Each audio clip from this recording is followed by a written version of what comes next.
सात संगत जी, प्रेम से कहना धन निरंकार जी। सात संगत जी, आज विषय है सबके भले की प्रार्थना। सात संगत जी, आज सदगुरु माता जी की कृपा से हमें सीख मिली है कि प्रार्थना तो करनी है दातार से, लेकिन सबके भले की प्रार्थना करनी है, क्योंकि सबके भले में ही अपना भला होता है। सात संगत जी, हम परमात्मा से पदार्थों के लिए प्रार्थना करते हैं, पदार्थों के लिए रोते चिल्लाते हैं। क्या कभी परमात्मा के लिए कोई एक बूंद आंसू गिराया? हम परमात्मा से दुनियावी चीज़ों के लिए प्रार्थना करते हैं। सृष्टि के रचनहार के सामने हम अठन्नी मांगने जैसा कार्य करते हैं। जिस परमात्मा ने पूरी कायनात को बनाया है, उससे हम नष्ट होने वाले तुच्छ पदार्थों को मांगते हैं। बाबा कबीरदास जी ने, जिन्होंने परमात्मा को पाया, परमात्मा को पाने के बाद उन्होंने लिख दिया, क्या मांगूं कुछ स्थिर न रहाई, देखत नैन चला जग जाई। उन्होंने साफ साफ कह दिया कि संसार के दुनियावी पदार्थ जो हैं, ये परिवर्तनशील हैं, आज है कल नहीं है, कोई भी वस्तु स्थिर रहने वाली नहीं है। तो ऐसे पदार्थों को मांगने से या पा जाने से क्या होगा? जो अभी देख रहे हैं थोड़ी देर बाद नहीं रहेगा, या परिवर्तित हो जाएगा या नष्ट हो जाएगा। ऐसे पदार्थों से हमारा क्या होने वाला है?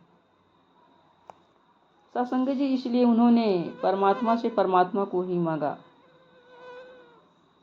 और सांसारिक वस्तुओं को तुच्छ समझ करके कभी भी उसकी तरफ लालायित नहीं हुए। एक बार एक राजा की सवारी जा रही थी। रास्ते में राजा के शेरवानी की बटन टूट गई। कारिंदे दर्जी ले आए। दर्जी डरा हुआ राजा के सामने आया। उसने सोचा कि राजा ने बुलवाया है, न जाने कौन सा अपराध हो गया है। दर्जी को कहा गया, राजा साहब की शेरवानी की बटन टूट गई है, बटन को लगा दो। दर्जी क्या करता? दर्जी का काम ही वही था। उसने तुरंत शेरवानी में बटन लगा दिया और बड़े विनम्र भाव से एक तरफ जाकर खड़ा हो गया। दर्जी से मजदूरी पूछी गई। वह सोचने लगा, अठन्नी मांगूंगा तो राजा रुष्ट हो जाएंगे और ज़्यादा मांगूंगा तो राजा हमें सजा भी दे सकते हैं। फिर सोच विचार करता हुआ विनम्र भाव से कहा, प्रभु आप मालिक हैं, राजा हैं, जो चाहें दे सकते हैं। राजा ने कहा, इसे 5 गांव की जागीर दे दो। दर्जी सुन करके आश्चर्यचकित हो गया। दर्जी सोचने लगा, अठन्नी मांगना या ज़रूरत से ज़्यादा मांगना मेरी भूल होती, राजा पर छोड़ देना ही बुद्धिमानी थी। क्योंकि इस मालिक से हम मांगना भी नहीं आता, सकुचाते हुए मांगते हैं तो बहुत कम मांगते हैं, और ये मालिक हमें बहुत ज़्यादा देना चाहता है। लेकिन जब हम मांग लेते हैं तो हम उतना ही पाएंगे, जबकि मालिक हमें शहंशाह बनाना चाहता है और हम जो है भिखारी बनना चाहते हैं। सासंगित जी, हमारी प्रार्थनाएं राजा से अठन्नी मांगने जैसी ही हैं, क्योंकि हम संसार की तुच्छ वस्तुओं को मांगते हैं हम इस कृपा सिंधु से भक्ति एवं मुक्ति रूपी हीरों को छोड़कर पदार्थों जैसे कंकड़ पत्थर को मांगते हैं, क्योंकि हमारी सोच सीमित है या हमारे हृदय में बस चुकी है। राजमाता जी भी अपने गीतों के द्वारा मांगती थीं, लेकिन उन्होंने भक्ति को प्राथमिकता दिया।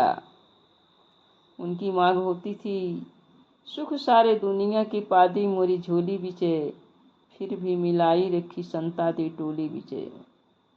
उन्होंने कहा, दुनियावी चीज़ों को, जो भी हमारी ज़रूरतें हैं, जो भी पदार्थ हमारी सुख सुविधाओं का है, ये परमात्मा भले ही दे दो, लेकिन हमें संतों से, अपने चरणों से दूर मत कीजिएगा। हम आपके चरण में ही रहना चाहते हैं। यानी उन्होंने भक्ति को प्राथमिकता दिया। भक्ति आगे है। सत्संग जी, अगर हमारे हिस्से में भक्ति आ गई और परमात्मा हमारे कर्मों पर, हम पर रीझ कर हमें भक्ति दे दिया, तो दुनियावी चीज़ों की क्या बुनियाद है। वो तो अपने आप चलकर चली जाती हैं, क्योंकि लक्ष्मी लक्ष्मीपति के पास ही जाती हैं। सत्संग जी, भक्तों ने जब भी मांगा है तो भगवान को ही मांगा है, दुनियावी चीज़ों को नहीं मांगा है। महलों में रहने वाली मीरा सारी सुख सुविधाओं को छोड़ करके